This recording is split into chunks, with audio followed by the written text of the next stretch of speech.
Le président de la République du Libéria, Joseph Boakai, a marqué son engagement en faveur de la bonne gouvernance. La présidence a annoncé la réduction de 40% du salaire du chef de l'État. Selon certains observateurs, il s'agit de la matérialisation d'une promesse électorale qui représente un effort notable vers la reprise économique et la résolution des défis financiers du Libéria.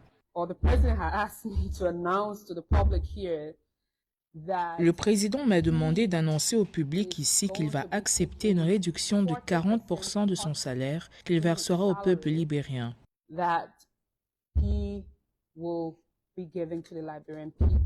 Le président Joseph Boakai a axé sa stratégie de gouvernance sur la réduction du train de vie de l'État. Il œuvre également pour la responsabilité financière à travers une coupe substantielle de 1,5 million de dollars par an au budget alloué à la présidence de la République. Par ailleurs, le dirigeant libérien s'est engagé à donner à l'agence de la fonction publique le pouvoir de veiller à l'équité salariale au sein de l'administration.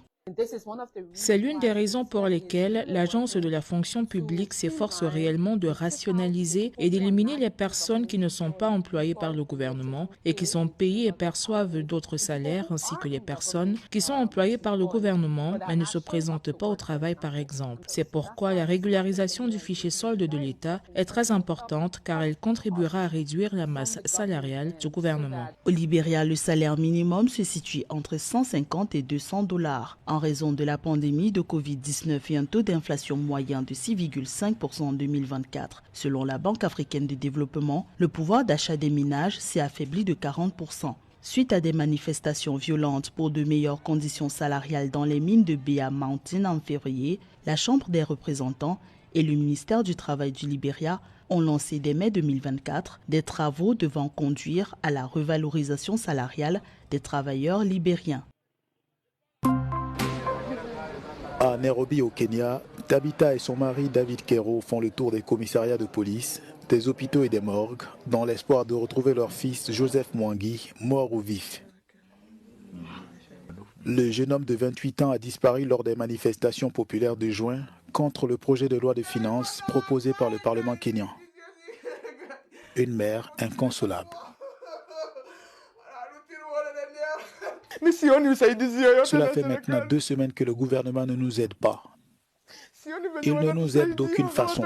Il devrait chercher nos enfants parce que j'ai cherché partout, mais aucune trace de mon fils. J'ai signalé sa disparition au poste de police de Kasarani, mais les policiers ne semblent pas s'en préoccuper, ni savoir quoi que ce soit.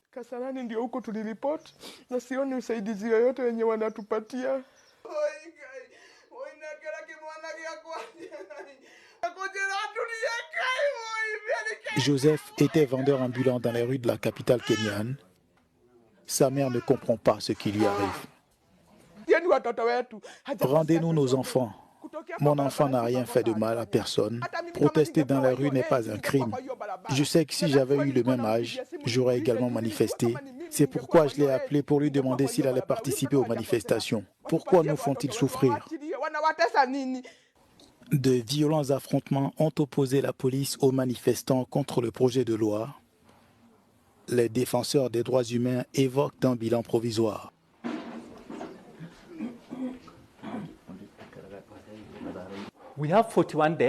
Nous avons 41 morts, nous avons 35 enlèvements, nous avons 746 arrestations, les blessés sont nombreux. Donc je maintiens qu'il s'agit bien d'un bilan provisoire, car nous continuons à en documenter d'autres. So again, I would maintain that these are provisional. We still continue to document more. Le projet de loi a finalement été abandonné par le président William Ruto. Au Kenya, les abeilles participent désormais à la lutte contre la déforestation. Des apiculteurs se sont mobilisés pour installer discrètement des ruches sur les mangroves le long de la côte de l'océan Indien. Si des bûcherons s'aventurent à abattre ces arbres, ils devront en découdre avec une armée d'abeilles, comme l'explique Bibiana Nanjilula, fondatrice du groupe de conservation Tulinde Mikoko. Lorsque nous avons appris l'importance des mangroves, nous nous sommes engagés à les protéger. Cependant, Lorsque la nuit tombe et que nous rentrons chez nous, les bûcherons en profitent. Mais nous avons introduit des ruches. Les abeilles ont été placées au sommet, là où elles ne peuvent pas être repérées facilement. Comme les humains ont tendance à voir ce qui se trouve à la hauteur de leurs yeux, nous avons décidé de placer les ruches au sommet des mangroves feuillues. Ainsi, les bûcherons auront du mal à repérer ces ruches, car elles préfèrent les grands arbres aux arbres feuillus et courbés. Les abeilles n'aiment pas le bruit. Par conséquent, lorsque les bûcherons commenceront à abattre un arbre, les abeilles attaqueront à cause du bruit. Dans le comté de Mombasa, environ 50% des mangroves sont dégradées. Depuis 2017, le Kenya a ralenti cette dégradation grâce à un plan décennal confiant la gestion des mangroves aux communautés locales. En cherchant à préserver les mangroves, les riverains sont devenus apiculteurs. Leur production a même déjà généré des revenus. Plus les mangroves sont saines, plus la production de miel sera importante. Nous encourageons l'intégration des moyens de subsistance dans la conservation des mangroves car cela permet d'obtenir d'autres avantages pour l'écosystème tels que l'amélioration de la pollinisation qui est très importante pour la productivité et la croissance des mangroves. Il est même question d'améliorer les revenus des communautés locales. Les habitants de cette région ont intégré l'apiculture comme étant une initiative communautaire au même titre que la replantation de mangroves. Le Kenya compte encore 54 430 hectares de mangroves qui contribuent à hauteur de 85 millions de dollars par an à l'économie nationale, selon un rapport de la Global Mangrove Alliance datant de 2022. Au 49e anniversaire de l'indépendance de l'Union des Comores, le président Azali Assoumani a placé la fête nationale sous le signe de l'accélération de la croissance économique et du progrès social en vue de réaliser l'émergence du pays à l'horizon 2030. Pour réussir ce chantier, le chef de l'État mise sur la diversification des partenariats et compte davantage mettre à profit le potentiel des jeunes à travers la créativité et l'innovation.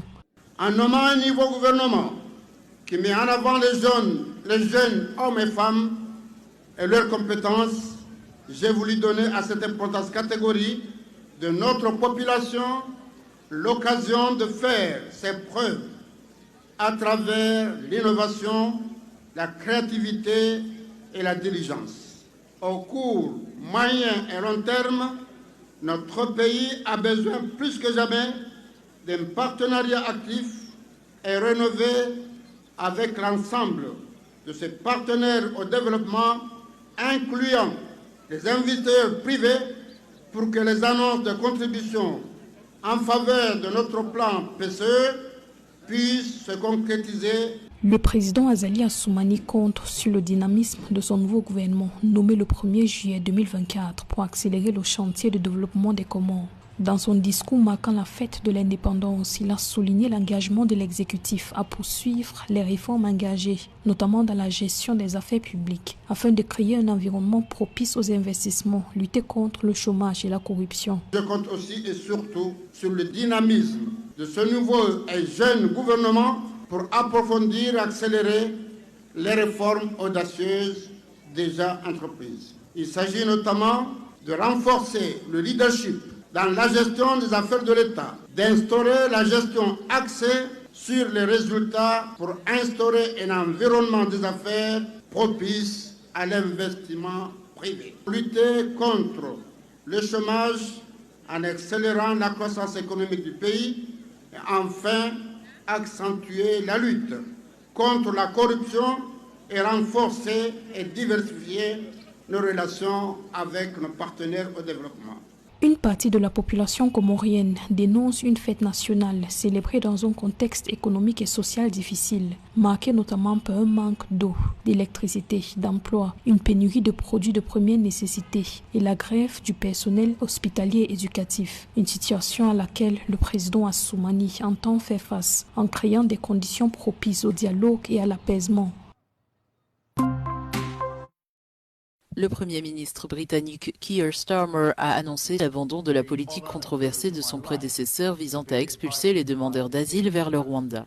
Keir Starmer avait déjà fait part de son intention de dénoncer cet accord controversé, finalement voté en avril par le Parlement britannique, Mais son gouvernement devra apporter une réponse au problème de l'immigration clandestine qui a notamment permis au parti Reform UK du populiste Nigel Farage d'effectuer une percée lors des élections législatives. Lors de sa première conférence de presse depuis que le parti travailliste a pris le pouvoir après 14 ans de gouvernement conservateur, Starmer a déclaré que le programme pour le Rwanda était mort et enterré avant même d'avoir commencé. Les conservateurs avaient tenté de freiner le flux de migrants traversant la Manche, mais n'avait pas réussi à tenir la promesse de l'ancien Premier ministre Rishi Sunak de stopper les bateaux. Le plan controversé pour le Rwanda était censé dissuader les migrants de risquer leur vie dans des traversées dangereuses en offrant une alternative qui s'est révélée coûteuse et inefficace depuis son lancement. Elle a coûté au gouvernement des centaines de millions de dollars sans apporter de résultats concrets.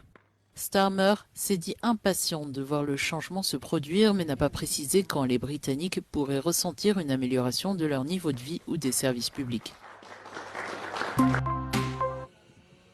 Pour Moataz Belchim, légende du saut en hauteur, les Jeux de Paris marqueront sa dernière participation aux Jeux Olympiques. En 2021, Moataz Belchim et Gianmarco Tamberi étaient entrés dans l'histoire de l'athlétisme en se partageant la première place du concours de saut en hauteur à Tokyo. L'athlète de 33 ans est déterminé à défendre sa médaille d'or. Je veux créer un héritage. Quand je prendrai ma retraite, je veux regarder en arrière et dire « j'ai fait le maximum de ce qu'il était possible de faire ». En décrochant une médaille de plus à Paris, par exemple, je creuserai l'écart. Il sera plus difficile pour le prochain sauteur en hauteur de me dépasser. Je veux que les athlètes me regardent, car j'aspire à faire partie des plus grands. Je veux que mon nom soit mentionné chaque fois que l'on parle de saut en hauteur. Belchim peut se vanter d'être le deuxième homme de l'histoire à avoir sauté le plus haut avec 2,43 m. Il vise à battre le record du monde établi à 2,45 m et ambitionne d'aller encore plus haut.